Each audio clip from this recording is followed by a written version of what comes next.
Hello everyone, मैं हूं नीलू और स्वागत है आप सभी का फ्यू के एजुकेशन ऑनलाइन क्लास में। फ्यू के एजुकेशन आप सभी के लिए लाया है बायोलॉजी की मास्टर क्लासेस, जिसमें कि हम आपको बहुत ही कम टाइम में आपका ऑलमोस्ट सिलेबस कवर करने की कोशिश करेंगे ताकि आप एग्जाम में अच्छे मार्क्स को प्राप्त कर सके।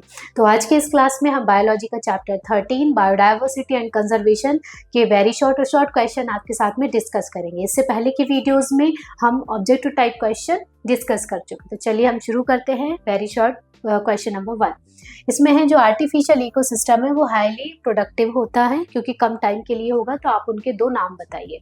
ठीक है, तो यहाँ पे दो नाम बताइए। एक तो एग्रीकल्चर फील्ड, गेहूं का मतलब गेहूं का जो खेत है वो, और धान का खेत है। इसके अलावा आप चाहें तो ये आंसर भी लिख सकते, जैसे एक्वेरियम हो गया, ठीक है, गार्डन हो गया, क्रॉप फील्ड हो गया और जू हो गया। ये भी आर्टिफिशियल इकोसिस्टम के कुछ एग्जाम्पल हैं। तो इस आंसर की जगह पे आप ये वाला भी लिख सकते हैं जो आपको याद रह जाए। ठीक है, चलिए नेक्स्ट क्वेश्चन है, IUCN में जो रेड डेटा जो होता है वो किसको दर्शाता है? रेड। ठीक है, देखिए यहाँ पे इतने सारे कलर्स होते हैं।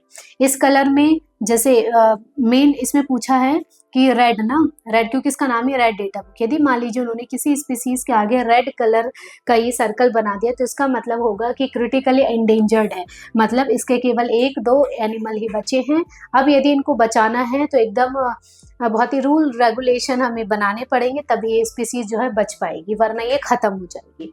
ठीक है, और जिनको ब्लैक से लिखा गया है इसका मतलब है कि वो तो एक्सटिंक्ट ही हो चुके हैं। ठीक है, चलिए नेक्स्ट क्वेश्चन है, ये भी जो रेड डेटा बुक है ये इस बुक के अंदर पूरा डेटा होता है। ठीक है, कि कौन सी एंडेंजर्ड है, कौन सी कोलैप्स हो चुकी है, हाईली, एक्सट्रीमली, ये सारे स्पीसीज का जो डेटा है वो इसके अंदर होता है। ठीक है, तो वो क्या है? तो इस बुक के अंदर स्पीसीज का डेटा होता है मेनली उन स्पीसीज का जो कि एक्सटिंक्ट होने की कगार पर है, मतलब विलुप्त होने की कगार पर है। चलिए, जीन पूल क्या होता है? जीन पूल का मतलब है, पूल मतलब क्या होता है, जो कि एक जगह से दूसरी जगह को जोड़ने का काम करेगा। ठीक है, तो जिस इसमें क्या होता है कि जैसे ये हरा वाला जो मेढक है, इस हरे वाले मेढक के जो कुछ जीन है वो आपको पर्पल में भी मिलेंगे, वो आपको रेड में भी मिलेंगे। ठीक है, तो इसको बोलते हैं जीन पूल। मतलब जब ये मान लीजिए इसके जो जीन है वो इसमें ट्रांसफर हुए हैं। ठीक है, मतलब ये जाने का एक रास्ता है। ठीक है, जिसको बोलेंगे हम जीन। मतलब किसी एक, इसमें जैसे मेढक का एग्जांपल दिया है, तो मेढक के जो जीन हैं वो कुछ एक 2 जीन सारे की सारी स्पीसीज मिलेंगी, जो कि हमें ये बताते हैं कि जो नया मेढक जो आया है नई स्पीसीज के तौर पे वो कहाँ से आया है। ठीक है, तो उसको बोलते हैं हम जीन पूल। चलिए, IUCN का फुल फॉर्म क्या है? International union for conservation of nature and natural resources. ये ठीक है, क्या है? International union of conservation, conservation किसका? नेचर एंड नेचुरल रिसोर्सेस का। नेक्स्ट हमारे अब शॉर्ट का फर्स्ट क्वेश्चन है, आपको डिफरेंस लिखना है एंडेमिक और एक्सोटिक किस किस के बीच में, एंडेमिक और एक्सोटिक स्पीसीज के बीच में। देखिए, एंडेमिक का मतलब होता है हमारी देसी प्रजातियां, ठीक है, और एक्सोटिक का मतलब होता है विदेशी प्रजातियां। देसी प्रजातियां वो जो कि हमारे भारत की ही हैं और हमारे भारत में पली बढ़ी और यहीं पे है। विदेशी वो जो कि हम बाहर से लाए हैं और अब वो जो है वो अपने नंबर को बढ़ा रही है, इंक्रीज कर रही है। ठीक है, तो ये है कुछ एंडेमिक स्पीसीज और ये है कुछ एक्सोटिक स्पीसीज। ठीक है, तो आप डायग्राम ना बना के आप केवल नाम लिखिएगा अपने एग्जाम में। नेक्स्ट है, how can loss one species. यदि मान लीजिए हम किसी एक स्पीसीज कोई मर जाती है तो दूसरी स्पीसीज का उस मरी हुई स्पीसीज का क्या असर पड़ता है? ठीक है, तो पड़ेगा ये कि जैसे कि मान लीजिए ये एक, जैसे मान लीजिए इसमें जब जैसे ये बतख है, ठीक है, ये बतख क्या कर रही है? मछलियों को खा रही है। अगर मान, ठीक है, और ये जो बतख है, मान लीजिए ये जो बतख है वो मर जाती है तो इससे दो टाइप के स्पीसीज पर असर पड़ेगा। एक तो मछलियों को खाने वाला कोई नहीं रहेगा, तो मछलियों की जो तादाद है बहुत ज्यादा बढ़ जाएगी। दूसरा, इन बतख को जो खाने वाले एनिमल हैं, मान लीजिए चील खा रही है, शेर खा रहा है, कोई भी खा रहा है, तो उनको खाना नहीं मिलेगा। जब खाना नहीं मिलेगा तो वो क्या हो जाएंगे, भूखे रह जाएंगे, और भूखे होकर के यदि अब तब भी उन्हें खाना नहीं मिला तो क्या होगा, धीरे धीरे उनकी जो है डेथ हो जाएगी। जैसे हम पूरे तरीके से किस पे डिपेंड है, प्लांट्स पर डिपेंड है अपने खाने के लिए। यदि मान लीजिए प्लांट्स जो है वो खत्म हो जाते हैं, ठीक है, तो हमारी डेथ किससे होगी, फिर खाने से होगी। ठीक है, तो मतलब एक जो स्पीसीज है वो दूसरे पर खाने के लिए डिपेंडेंट है। इसी कारण से, ठीक है, इसी कारण से अगर एक स्पीसीज नष्ट होती है तो दूसरी भी क्या हो जाएगी, अपने आप खत्म हो जाएगी। एक दूसरे पर डिपेंडेंसी। आप ये वाला डायग्राम यदि ना बनाना चाहें, जो फूड चेन वाला डायग्राम होता है वो भी बना सकते हैं। ठीक है, जैसे कि फाइटोप्लैंक्टन को कौन खाता है, छोटे छोटे इंसेक्ट खाते हैं। छोटे इंसेक्ट को कौन खाएगा, छोटी छोटी फिश खाएंगी। छोटी फिश को कौन खाएगा, बड़ी वाली फिश खाएंगी। बड़ी वाली फिश को कौन खाएगी, ईगल खाएगी। तो मान लीजिए हम ये छोटी वाली फिश को यहाँ से हटा देते हैं, तो या फिर मान लेते हैं इंसेक्ट को हटा देते हैं। जो इंसेक्ट को ये छोटी वाली फिशेस तो खा ही नहीं पाएंगी। ठीक है, तो बड़ी वाली फिश छोटी फिश को नहीं खाएगी, फिर ईगल इसको नहीं खाएगी। यदि इंसेक्ट मर जाते हैं तो छोटी, बड़ी और ईगल सारे के सारे खत्म हो जाएंगे। इस तरीके से भी आप अपना आंसर लिख सकते हैं। ठीक है, चलिए नेक्स्ट क्वेश्चन है हमारा, बायो प्रोस्पेक्टिंग और एंडेमिज्म क्या होता है। तो देखिए यहाँ से समझ लेते हैं। ठीक है, बायो प्रोस्पेक्टिंग क्या होता है, तो मान लीजिए हमारे पास में कोई नेचुरल रिसोर्स है, उस नेचुरल रिसोर्स को जैसे मान लीजिए कुछ भी, मान लीजिए तुलसी है, तुलसी का हमें अर्क यानी तुलसी का जूस बनाना है। ठीक है, तो तुलसी जहाँ से अवेलेबल है, तुलसी वहाँ से तुलसी को लाना, साफ करना, रिसर्च करना उस पर। ठीक है, फिर उसका अर्क निकालना। अगर मान लीजिए वो ज़्यादा नुकसानदायक है बॉडी के लिए तो उसमें कौन कौन से और जो चीज़ें हैं वो मिलाना, फिर उसको मार्केट में लाना, उसकी मार्केटिंग करना। ये सारी की सारी जो प्रोसेस है वो बायो प्रोस्पेक्टिंग में आ जाती है। ठीक है, और एंडेमिज्म का मतलब होता है कि ये जितनी भी स्पीसीज हैं जो कि हमारी भारत की हैं उनको बोला जाता है एंडेमिक स्पीसीज। ठीक है, तो एंडेमिज्म किसको बोला जाएगा, जैसे कि मान लीजिए ये पूरा इंडिया है। ठीक है, ये इंडिया है, तो इंडिया में जैसे इस पर्टिकुलर प्लेस पर मान लीजिए कोई एक स्पीसीज रह रही है तो उस जगह को बोला जाएगा एंडेमिज्म।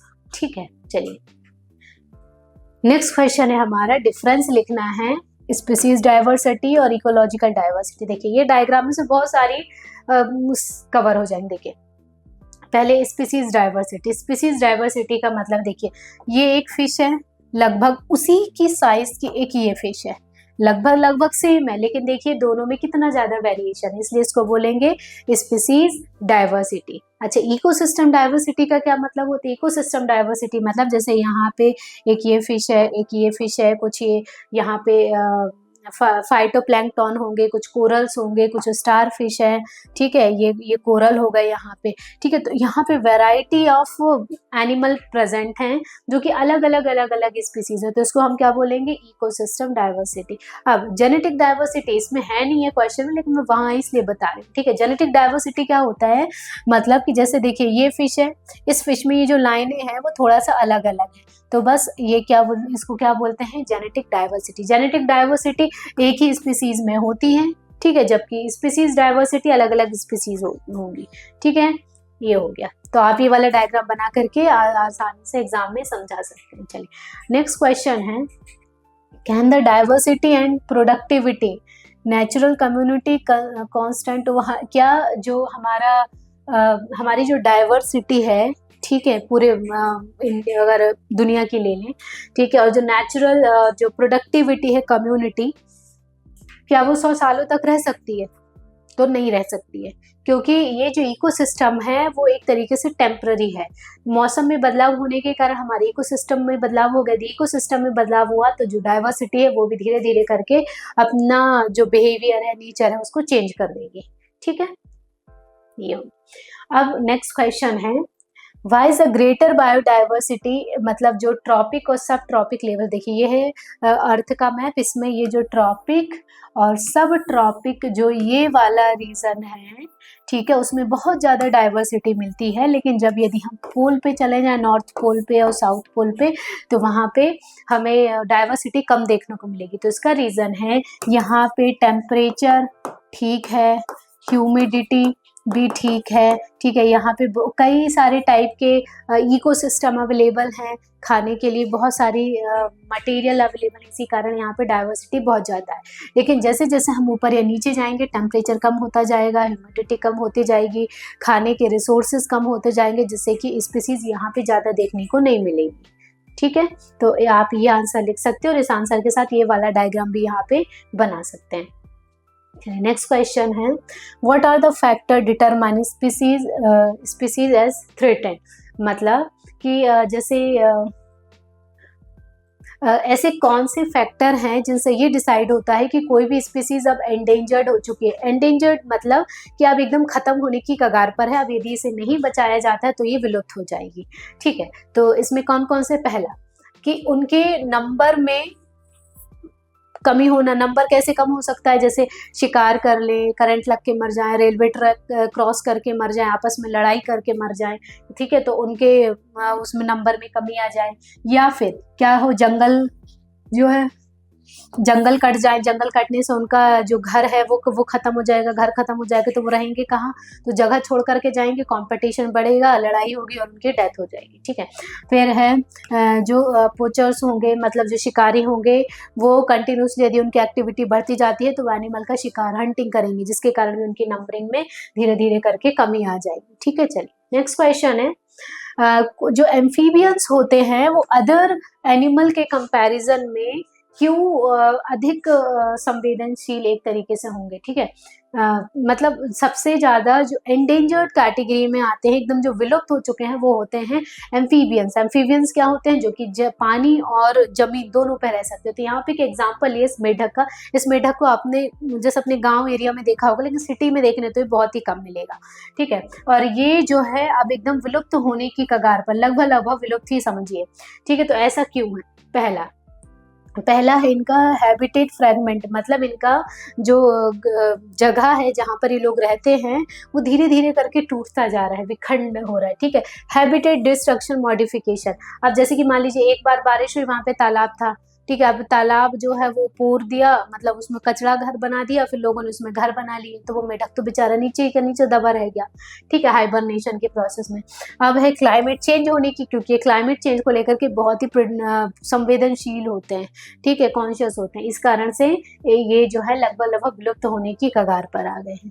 ठीक है, तो ये कुछ फैक्टर है, इसके अलावा भी आप और फैक्टर लिख सकते हैं। चलिए, अब है जो साइंटिस्ट हैं उनको कैसे पता चलता है कि अर्थ पे जैसे अगर स्पैरो है तो उनकी 10 लाख स्पीसीज प्रेजेंट हैं, डायनासोर की 5000 प्रेजेंट थी, ऐसे कैसे वो लोग अनुमान लगा लेते हैं। ठीक है, चलिए तो कैसे लगा लेते हैं, पहला उनको न्यू स्पीसीज जिस हिसाब से मिलेंगी उस हिसाब से अनुमान। मान लीजिए आज एक स्पीसीज मिल गई, फिर आज से अब बंद हो गया, अब सीधा 10 साल बाद मिली, तो कितनी स्पीसीज होंगी, ज़्यादा 8 या 10, 5 या 6, इससे ज़्यादा। लेकिन मान लीजिए हर एक हफ्ते में उनको 4-5 यदि न्यू स्पीसीज मिलती जा रही हैं, तो इससे पता लगा लेंगे कि जेनेटिक वेरिएशन कितना आ रहा है और नंबर कितने उनकी स्पीसीज हुई है। ठीक है, दूसरा क्या है कि उनके पास ऑलरेडी डेटा होता है कि हाँ इस साल में इतनी स्पीसीज सर्च की गई थी, तो इस साल ही अगर इतनी मरी होंगी तो आप कितनी जन्म लेंगे, तो वो स्टैटिकल डेटा है जो कि कैलकुलेशन के थ्रू वो लोग खुद ही निकाल देते हैं। ठीक है, लास्ट क्वेश्चन है हमारा,